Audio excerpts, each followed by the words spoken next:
कहानी एक घने जंगल से शुरू होती है जहां शिकारी अपनी टीम के साथ मौजूद हैं। उन्होंने हाल ही में कई जानवरों का शिकार किया है जिनकी खालें वे शहर में बेचने की योजना बना रहे हैं। जैसे ही वे खालें बांध कर निकलने की तैयारी कर रहे होते हैं, अचानक आदिवासी उन पर हमला कर देते हैं। आदिवासी जो गुस्से में हैं, चारों ओर से शिकारी टीम को घेर लेते हैं। तीरों की बारिश शुरू होती है और कई शिकारी मौके पर ही मारे जाते हैं। यह हमला उस समय होता है जब आदिवासी सरदार की बेटी का अपहरण हो गया है और उन्हें शक है कि इसके पीछे यही अमेरिकन शिकारी हैं। शिकारी जो जवाबी हमले की कोशिश करते हैं जल्दी ही समझ जाते हैं कि संख्या में आदिवासी बहुत ज्यादा हैं। शिकारी टीम का कैप्टन एक कठिन निर्णय लेते हुए चिल्लाकर कहता है, जितनी खालें उठा सकते हो उठाओ और तुरंत नाव की तरफ भागो। फिल्म का मुख्य किरदार ग्लास अपने बेटे को नाव तक पहुंचने के लिए कहता है। जैसे ही शिकारी देखते हैं कि आदिवासियों का एक और बड़ा समूह उनकी तरफ आ रहा है, वे लड़ाई छोड़कर जान बचाने के लिए तेजी से नाव की ओर भागते हैं। भागते समय और भी शिकारी मारे जाते हैं और मुश्किल से कुछ लोग बोट तक पहुंच पाते हैं जो उन्हें नदी में सुरक्षित निकाल ले जाती है। जब शिकारी वहां से भाग जाते हैं, आदिवासी बची हुई सभी खालों पर कब्जा कर लेते हैं, लेकिन सरदार को अपनी बेटी नहीं मिलती। वह गुस्से में अपने लोगों से कहता है, इन अमेरिकन की बची हुई खालें उठाओ, इन्हें हम फ्रेंच शिकारियों को देंगे, बदले में उनसे घोड़े और बंदूकों का सौदा करेंगे। मेरी बेटी को ढूंढना तब तक बंद मत करना जब तक वो मिल न जाए। दूसरी तरफ भाग चुके अमेरिकन शिकारी काफी दूर पहुंच चुके हैं, लेकिन डर के मारे वे अपनी बंदूकें तैयार रखे बैठे हैं। उन्हें पता है कि आदिवासी उन्हें आसानी से नहीं छोड़ेंगे। अब वे समझ नहीं पा रहे हैं कि आगे किस दिशा में जाएं। कैप्टन ग्लास पूछता है, अब क्या करना चाहिए? ग्लास का उत्तर होता है, हमें नाव छोड़कर जमीन के रास्ते चलना चाहिए, वरना ये लोग नदी को फॉलो करते हुए सीधे हमारे ऊपर पहुंच जाएंगे। जमीन ही सबसे सुरक्षित रास्ता है। लेकिन ग्रुप का एक सदस्य गेराल्ड इस बात से सहमत नहीं है। वह कहता है, अगर हम जमीन से गए तो मर जाएंगे, यात्रा बहुत लंबी है, घर पहुंचने में कई हफ्ते लग जाएंगे। ग्लास का जवाब स्पष्ट होता है, ग्लास इस इलाके को हम सबसे बेहतर जानता है, हमें उसकी बात माननी चाहिए। आखिरकार पूरा ग्रुप जमीन से जाने का फैसला करता है। हालांकि कुछ लोग इस फैसले से खुश नहीं हैं, वे नदी के रास्ते से जाने का निर्णय लेते हैं। जमीन से जाने वाले सभी लोग नाव से उतर जाते हैं और जो लोग नदी का रास्ता ले रहे थे वे बोट में आगे बढ़ जाते हैं। कैप्टन कहता है, सारी खालें यहीं छोड़ देते हैं, रास्ते में इन्हें ढोकर मुश्किल बढ़ेगी। सबको ये बात सही लगती है। खालें पत्थरों के नीचे छुपा दी जाती है ताकि भविष्य में वापसी पर उन्हें वहीं से वापस ले सकें। अब जंगल के रास्तों पर एक लंबी यात्रा शुरू होती है। मौसम में बदलाव आ रहा था, कड़ाके की सर्दी जल्द ही दस्तक देने वाली थी, लेकिन पीछे हटने का कोई विकल्प नहीं था, इसलिए ये लोग ठंड का सामना करते हुए चलते रहे। कई घंटों की यात्रा के बाद शाम का समय हो जाता है। सब एक जगह रुककर रात बिताने का निर्णय लेते हैं। जैसे ही रात होती है, पूरा समूह जंगल में सो जाता है। अगली सुबह एक चौंकाने वाली खबर मिलती है। जिन लोगों ने ग्लास का निर्णय गलत समझा और नाव से नदी का रास्ता लिया, उन पर आदिवासियों ने हमला कर दिया और वे मारे गए। आदिवालों को अब पता चल चुका था कि बाकी शिकारी जंगल के रास्ते पैदल आगे बढ़ चुके हैं, इसलिए पूरी जनजाति जंगल में फैलकर उनकी खोज शुरू कर देती है। दूसरी ओर ग्लास और उसकी टीम कई घंटों से चलते चलते थक चुके हैं। वे एक जगह रुककर आराम करने का फैसला करते हैं। सभी को भूख लग रही थी, लेकिन खाने के लिए कुछ नहीं था। ग्लास खुद शिकार ढूंढने के लिए अकेला जंगल में निकलता है। कुछ ही दूर जाने पर उसे महसूस होता है कि आसपास कोई है। वह अपनी बंदूक लेकर सतर्क हो जाता है। तभी उसे सामने भालू के 2 छोटे बच्चे दिखते हैं। ग्लास कुछ करने से पहले अचानक उनकी बड़ी माँ भालू तेजी से हमला कर देती है। हमले में ग्लास की बंदूक हाथ से गिर जाती है। भालू उसे जमीन पर पटक पटक कर बुरी तरह घायल कर देती है। ग्लास अब कुछ नहीं कर सकता, इसलिए वह बिना हिले जमीन पर लेटा रहता है। कुछ देर चुप रहकर वह खुद को शांत कर लेता है तो भालू भी वहां से हटने लगती है, लेकिन ग्लास कोशिश करके अपनी बंदूक तक पहुंचता है। ठीक उसी समय भालू दोबारा उस पर हमला करने लौट आती है। भालू दूसरी बार भी ग्लास पर झपटने के लिए दौड़ती है। ग्लास किसी तरह अपनी बंदूक उठाता है और तुरंत गोली चला देता है, लेकिन गोली भालू के सिर में नहीं लगती, वह उसके गले में जा धंसती है। गोली लगते ही भालू और अधिक भड़क जाती है। वह जोर से दहाड़ती है और अपने नुकीले बड़े पंजों से ग्लास के गले पर वार कर देती है। भालू उसके गले को चीर देती है और फिर पूरी ताकत से उसकी देह को पंजों से फाड़ना शुरू कर देती है। खून हर तरफ बह रहा था। ग्लास दर्द से तड़प रहा था, लगभग टूट चुका था, लेकिन गोली लगने के कारण भालू भी कमजोर पड़ चुकी थी। ग्लास अपनी आखिरी कोशिश में चाकू निकालता है और भालू की गर्दन और पेट पर वार करने लगता है। भालू और ग्लास आपस में भिड़ते हुए एक ढलान से नीचे लुढ़कते चले जाते हैं। दोनों एक दूसरे से चिपके हुए जमीन पर गिरते हैं। आखिरकार भालू ग्लास के ऊपर आकर गिरती है और वहीं दम तोड़ देती है। ग्लास लगभग मर चुका था। उसका गला चीर दिया गया था। शरीर पर गहरे और खतरनाक जख्म थे। वह जमीन पर पड़ा, खून से लथपथ, मुश्किल से सांस ले पा रहा था। तभी गोली की आवाज सुनकर उसके साथी वहां पहुंच जाते हैं। वे देखते हैं कि एक भारी भरकम भालू ग्लास के ऊपर गिरा पड़ा है। बहुत मशक्कत से वे भालू का शव हटाते हैं और ग्लास को उठाते हैं। उनमें से एक तुरंत ग्लास के गहरे जख्मों को सीने लगता है। ग्लास दर्द से कराहता हुआ अपनी स्थिति को बयान नहीं कर पा रहा था। उसकी आवाज जैसे उसकी जिंदगी के साथ ही कट गई हो। शिकारी जानते थे कि ग्लास की उम्मीदें अब खत्म हो चुकी थी। कुछ ही घंटों में मौत उसका इंतजार कर रही थी। दूसरी ओर आदिवासी आदिवासी सरदार बची हुई खालें अमेरिकन शिकारियों से लेकर फ्रेंच को बेचने में लगे थे। इस व्यापार के बदले उन्हें घोड़े और बंदूकें मिल रही थीं। अब अमेरिकन शिकारी एक नए खतरे में थे। आदिवासी अब केवल तीर कमान से नहीं बल्कि घोड़ों और बंदूकों से लैस थे। ग्लास की टीम की स्थिति और भी गंभीर थी। उसके शरीर पर जख्मों की भरमार थी, इतना कि वह खुद को खड़ा भी नहीं कर सकता था। उसके साथियों ने लकड़ी से एक स्ट्रेचर बनाया और उसे बारी बारी से उठाकर आगे बढ़ने लगे। कई मील चलने के बाद वे एक ऊंचे और खतरनाक पहाड़ के सामने थे। यह रास्ता इतना कठिन था कि एक स्वस्थ व्यक्ति भी वहां चढ़ने से डरता। जख्मी ग्लास को वहां से ले जाना लगभग असंभव था। फिर भी उन्होंने कोशिश की, लेकिन ग्लास को उस पहाड़ पर चढ़ाना असंभव हो गया। कप्तान की आंखों में दया और मजबूरी थी। उसने अपने एक साथी से कहा, ग्लास के मुंह पर कपड़ा रखो। वह ग्लास को गोली मारकर उसकी पीड़ा समाप्त करना चाहता था, क्योंकि वह मर रहा था और उसे ले जाना नामुमकिन था। उसके जख्म इस बात की गवाही दे रहे थे कि वह कुछ ही घंटों में खुद ही मर जाएगा। तभी ग्लास का बेटा हॉक बीच में आकर चिल्लाया, नो, ऐसा मत करो। कप्तान का दिल पिघल गया। उसने गोली नहीं चलाई, क्योंकि सच यह था कि आज सभी लोग जीवित सिर्फ ग्लास की वजह से थे। कप्तान ने सभी शिकारी साथियों से कहा, जो भी 2 लोग ग्लास के मरने तक यहाँ रुकेगा और उसका अंतिम संस्कार करेगा, उसे गांव लौटते ही $100 दिए जाएंगे। हॉक तुरंत बोला, मैं रुकूंगा। एक और युवा लड़का फ्रेजर भी बोला, मैं भी रुकूंगा, पैसों की जरूरत नहीं। लेकिन दोनों जवान और कमजोर थे। कप्तान ने कहा, एक और बड़े आदमी को भी रुकना होगा। तभी गेराल्ड आगे आया, मैं रुकूंगा, लेकिन $100 बहुत कम है। कप्तान ने कहा, ठीक है, 200 मिलेंगे। लेकिन हॉक और फ्रेजर ने कहा, हमारे $100 भी उसे दे दीजिए। गेराल्ड मुस्कुराया, $300 काफी है। 3 दिन में ग्लास मर जाएगा और मैं घर खरीद लूंगा। रात बीत गई। गेराल्ड वहीं बैठा था, ये सोचते हुए कि कब ग्लास की सांस रुक जाएगी। लेकिन ग्लास जिद्दी था, वह मर नहीं रहा था। अगली सुबह हॉक और फ्रेजर खाना और पानी लेने जंगल में चले गए। वहीं गेराल्ड ने जमीन खोदना शुरू कर दिया। एक गहरा गड्ढा, जैसे किसी की कब्र खोदी जा रही हो। क्या वह ग्लास को जिंदा दफनाने वाला था? कुछ घंटों बाद गेराल्ड गुस्से में भड़क गया। वह ग्लास के पास आया और चिल्लाया, तुम मरते क्यों नहीं? आदिवासी अभी भी हमारे पीछे हैं। अगर वो यहाँ आए, हम सब मर जाएंगे। तुम बस मर जाओ, अपने बेटे और हमारी जान बचा लो। फिर उसने कहा, अगर तुमने अपनी आंखें बंद की, मैं समझूंगा कि तुम मरने के लिए तैयार हो। ग्लास पूरी ताकत से अपनी पलकें खुली रखने की कोशिश करता है, लेकिन गेराल्ड कहता है, तुम अपने बेटे को भी नहीं बचाना चाहते। और बस ग्लास की कहानी यहीं खत्म नहीं होती। ग्लास अपनी आंखें झपकाता है, एक अजीब सी बेचैनी के साथ। गेराल्ड तुरंत उसकी मुंह को कपड़े से ढक देता है। उसकी सांसें अब रुकने लगी हैं। ग्लास तड़प रहा है, जिंदगी और मौत के बीच झूलता हुआ। तभी उसका बेटा हॉक वापस आता है, एक आग में जलता हुआ क्रोध लेकर। वह गेराल्ड को बंदूक के साथ धक्का देता है, दूर हटो, मैं तुम्हें मार दूंगा। गेराल्ड की कोशिशें बेकार साबित होती हैं। हॉक जो गुस्से में है, बंदूक ताने खड़ा है और फिर बिना किसी चेतावनी के गेराल्ड चाकू निकालता है और हॉक के पेट में घुसा देता है। ग्लास अपने बेटे को अपनी आंखों के सामने मरते देखता है, लेकिन उसकी बेबसी उसे रोकती है। उसका गला कट चुका है, वह चीख भी नहीं सकता, सिर्फ तड़पता है। हॉक का शरीर वहीं पड़ा है। गेराल्ड उसे उठाकर झाड़ियों में छिपा देता है, ताकि जब ब्रेजर लौटे तो उसे यह सब न दिखे। कुछ देर बाद ब्रेजर आता है और पूछता है, हॉक कहाँ है? गेराल्ड जवाब देता है, यही कहीं आसपास होगा, थोड़ी देर में आ जाएगा। ग्लास अपनी पूरी ताकत से हिलने की कोशिश करता है। उसे बताना है कि गेराल्ड ने उसके बेटे को मार दिया है, लेकिन उसकी आवाज नहीं निकलती। रात होती है। गेराल्ड और ब्रेजर सो जाते हैं। अगली सुबह गेराल्ड ब्रेजर को जगाता है, यहाँ से कुछ दूर पर मैंने आदिवासी कबीले के 20 लोग हमारी तरफ तेजी से आते हुए देखे हैं।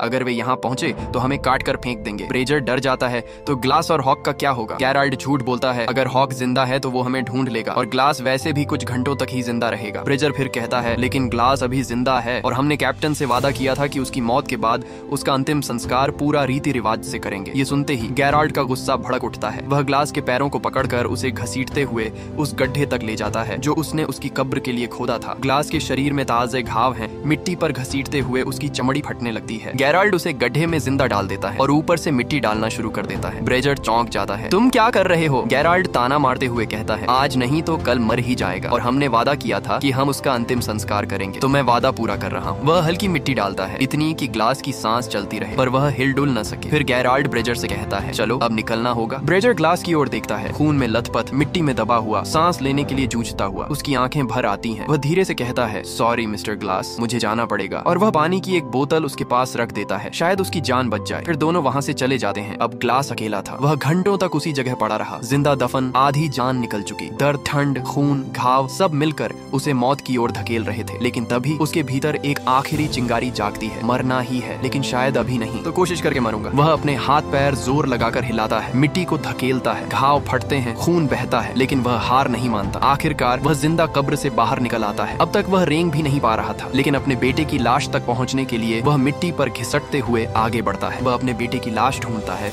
उसे सीने से लगाता है और पहली बार उसके चेहरे पर आंसू बहते हैं। ग्लास वहीं बेटे के शरीर के पास लेट जाता है और थक कर सो जाता है। दूसरी तरफ सुबह होते ही गेराल्ड ब्रेजर को उठाता है, जल्दी उठो, आदिवासी कबीले के 12 लोग हमारे पीछे आ रहे हैं। ब्रेजर चौंकता है, पर तुमने कहा था कि 20 लोग हैं। अब उसे समझ आता है गेराल्ड ने उससे झूठ बोला था। वह गुस्से में बंदूक तान देता है, तुमने हमें धोखा दिया। गैराल्ड शांत होकर कहता है, मुझे तुम्हारी जान बचानी थी। एक अधमरे आदमी की वजह से हम खुद नहीं मर सकते थे। वैसे भी ग्लास मरने वाला है। अगर जिंदा रहना चाहते हो मेरे साथ चलो, वरना वापस जाकर उसके पास बैठो और हम दोनों मर जाएं। डर के मारे ब्रेजर चुप हो जाता है और उसके साथ चल पड़ता है। फिर से ग्लास। अब वह बिल्कुल अकेला था, भूखा, लहूलुहान, हड्डियां टूटी हुई, गला कटा हुआ। रेंगते हुए वह एक जानवर की खोपड़ी तक जाता है, उसकी एक हड्डी तोड़ता है और उस पर चिपका सूखा सड़ा हुआ मांस खाता है, बस खुद को जिंदा रखने के लिए। फिर रेंगते रेंगते वह घाटी के किनारे पहुंचता है जहां नीचे नदी बह रही थी। प्यास से गला सूख रहा था। वह बड़ी मुश्किल से नदी तक पहुंचता है और पानी पीता है, लेकिन पानी उसकी गर्दन से बाहर निकल जाता है क्योंकि गला कटा हुआ था। अब उसे अपने घाव सिलने होंगे, नहीं तो वह धीरे धीरे खून से मर जाएगा। उसके पास थोड़ा सा बारूद बचा था। वह सूखी घास इकट्ठा कर आग जलाता है, बारूद अपने कटे हुए गले पर डालता है और एक जलती हुई लकड़ी उस पर लगाता है। बारूद जलता है, चिंगारी फूटती है और उसकी गर्दन जलकर सीलने लगती है। दर्द असहनीय था, वह चीख भी नहीं सकता था और बेहोश हो जाता है। कई दिन गुजर जाते हैं। ग्लास नदी के किनारे रहता है, मरे हुए जानवरों का कच्चा मांस, मछली और पानी पीकर जैसे तैसे जिंदा रहता है। एक दिन आदिवासी कबीले के लोग उसी नदी पर आते हैं। ग्लास उन्हें देख लेता है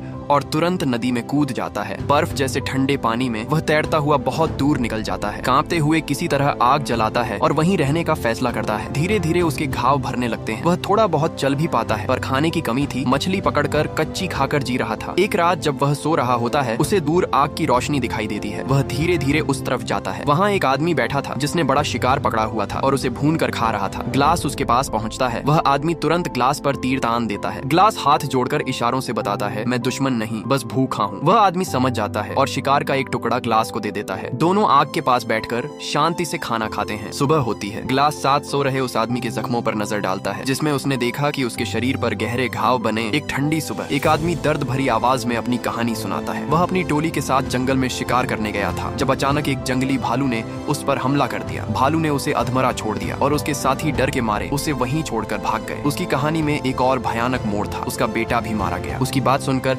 ग्लास की आंखों में आंसू आ जाते हैं। दर्द की गहराई को समझते हुए वह धीरे से कहता है, मेरे साथ भी यही हुआ। फ्रेंच शिकारियों ने मेरे पूरे परिवार को मार डाला। उसकी आवाज में भावनाएं स्पष्ट हैं, लेकिन वह बदले की इच्छा को ठुकराते हुए कहता है, बदला ऊपर वाला लेगा। ग्लास उस घायल आदमी को देखता है और उसे अपने साथ चलने का प्रस्ताव देता है। दोनों एक ही घोड़े पर सवार होकर बर्फ से भरे जंगल की ओर निकल पड़ते हैं। इस बीच गायरॉल्ड और ब्रीजर अपने गांव के करीब पहुंचते हैं। गायरॉल्ड ब्रीजर को रोककर सख्ती से कहता है, जो कुछ भी हुआ है इसके बारे में किसी को नहीं बताना। अगर किसी को सच्चाई पता चली तो कैप्टन हमें सजा देगा। ब्रीजर मजबूरी में उसकी बात मान लेता है। गायरॉल्ड और ब्रीजर कैप्टन के पास जाते हैं जहां गायरॉल्ड पूरी कहानी झूठी तरह से बताता है। ग्लास ने आखिरी सांस ली, हम उसके साथ थे और हमने उसे सम्मान के साथ दफनाया। वह बताता है कि ग्लास का बेटा आदिवासियों के हाथों लग गया, इसलिए वे अपनी जान बचाकर लौट आए। कैप्टन उनकी बात सुनकर उन्हें $100 देता है, लेकिन ब्रीजर का दिल ग्लास के लिए दुख से भरा होता है। वह पैसे लेने से मना कर देता है। गायरॉल्ड उस पैसे को चुपचाप उठाकर बाहर निकल जाता है, बहाना बनाते हुए कि ब्रीजर सदमे में है। इस बीच ग्लास और वह आदमी बर्फ से भरे जंगल में सफर कर रहे होते हैं जब अचानक तेज बर्फीला तूफान शुरू हो जाता है। पहले से ही घायल ग्लास बेहोश हो जाता है। उसका साथी उसकी जान बचाने के लिए लकड़ियां इकट्ठा करता है, एक झोपड़ा बनाता है और ग्लास को गर्म रखने की कोशिश करता है। रात गुजर जाती है। अगली सुबह ग्लास की आंख खुलती है और वह खुद को अकेला पाता है। उसकी नजर दूर पेड़ पर लटके उस दयालु आदमी पर पड़ती है और उसे समझ आ जाता है कि यह काम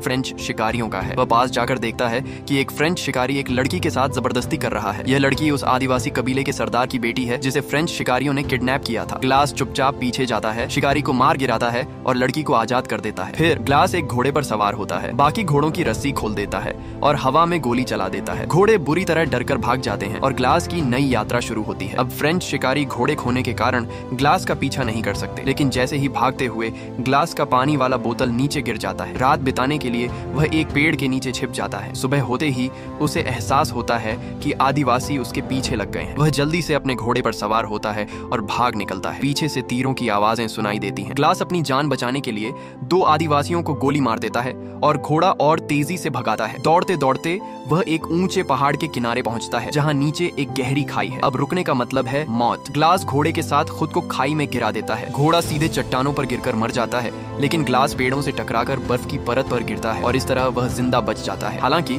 उसका शरीर बुरी तरह से जख्मी है, टूटे हुए घाव, खून, ठंड और दर्द। तभी बर्फीला तूफान फिर से शुरू हो जाता है। अगर उसने गर्मी का कोई उपाय नहीं निकाला तो वह जमकर मर जाएगा। ग्लास के पास केवल एक रास्ता होता है। वह मृत घोड़े का पेट काटता है, उसके अंग बाहर निकालता है और खुद घोड़े के अंदर घुसकर कर रात बिताता है। यह घिनौना लेकिन जिंदा रहने का तरीका है। पूरी रात वह उसी के अंदर रहता है। सुबह मौसम साफ होता है और ग्लास फिर से अपने सफर पर निकल पड़ता है। दूसरी ओर जहाँ ग्लास को पहुँचना है वहाँ एक फ्रेंच शिकारी भागते हुए आता है। अमेरिकन शिकारी उसे अंदर ले आते हैं। कैप्टन पूछता है क्या हुआ। वह आदमी सांस उखड़ते हुए बताता है कि एक आदमी आया जिसने उनके कैप्टन को मार दिया और सारे घोड़ों को आजाद कर दिया। वह व्यक्ति वास्तव में ग्लास की बात कर रहा था, जिस आदमी ने लड़की को बचाया था। वह कहता है घोड़े चले गए तो हमारी टीम टूट गई, कुछ को सर्दी ने मार दिया और कुछ को भेड़ियों ने। सबूत के तौर पर वह अपने साथियों का सामान दिखाता है और ग्लास की पानी की बोतल को पेश करता है। ब्रेजर कहता है कि यह वही बोतल है जो उसने ग्लास को दी थी। अब वे लोग उस आदमी से पूछते हैं जिसने बोतल पाई थी, ग्लास ने तुम्हारे कैप्टन को कहाँ मारा था। वह आदमी बताता है कि वह जगह यहाँ से 30 मील दूर है। ये सुनकर कैप्टन रेजर अपने कुछ लोगों को साथ लेकर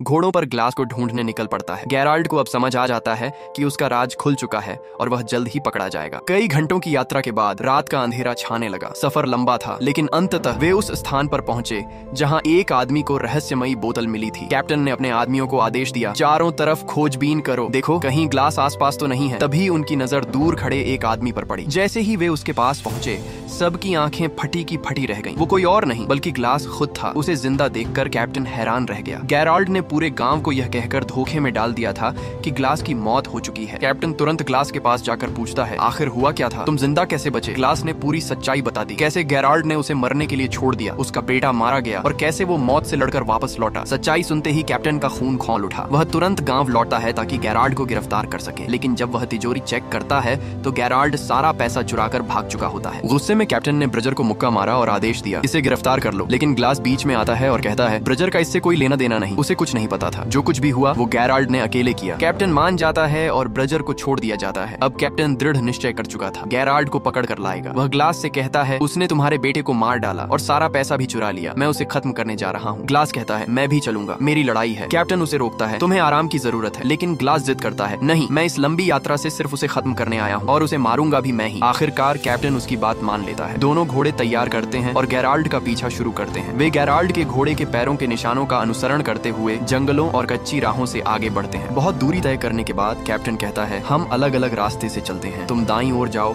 मैं बाईं तरफ जाता हूँ। दोनों अलग हो जाते हैं। कुछ देर बाद जब कैप्टन गेराल्ड को खोज रहा होता है, अचानक एक बड़े पत्थर के पीछे से गेराल्ड निकलता है और उसकी बंदूक कैप्टन की तरफ तान देता है। वो ठंडे स्वर में कहता है कैप्टन तुम यहाँ क्या कर रहे हो। कैप्टन जवाब देता है तुम पर खून का आरोप है, मेरे साथ चलो। लेकिन गेराल्ड मानने से इनकार करता है। कैप्टन बंदूक निकालता है लेकिन उससे पहले ही गेराल्ड ट्रिगर दबा देता है। कैप्टन की मौत हो जाती है। गोली की आवाज सुनकर ग्लास उस दिशा में दौड़ता है। वहाँ पहुंचकर वह देखता है कैप्टन जमीन पर पड़ा है और गेराल्ड फरार हो चुका है। अब ग्लास बहुत चालाकी से एक योजना बनाता है। वह एक बड़ी लकड़ी की टहनी तोड़ता है और उसे कैप्टन की पीठ पर बंधाई की तरह लगाकर उसकी पीठ को सीधा दिखाता है। फिर कैप्टन के शव को आगे वाले घोड़े पर सीधा बिठाता है जैसे वह जिंदा हो। खुद पीछे वाले घोड़े पर लेटकर मृत आदमी का अभिनय करता है। थोड़ी देर बाद गेराल्ड घोड़ों को आता देखता है। उसे लगता है आगे बैठा हुआ व्यक्ति ग्लास है और पीछे लेटा हुआ कैप्टन की लाश। वह निशाना लगाकर गोली चलाता है। सामने वाला आदमी गिरता है। गेराल्ड की खुशी का कोई ठिकाना नहीं। उसे यकीन हो जाता है कि ग्लास अब खत्म हो चुका है। वह धीरे धीरे आगे बढ़ता है और बॉडी को पलटता है और तब उसकी आंखें आश्चर्य से फैल जाती हैं। ये ग्लास नहीं था, ये कैप्टन था। उससे पहले कि गेराल्ड कुछ समझ पाता, पीछे वाले घोड़े पर लेटा ग्लास अचानक उठता है और गोली चला देता है। गोली गेराल्ड के कंधे में लगती है और वह भागने लगता है। ग्लास उसे दौड़ाते हुए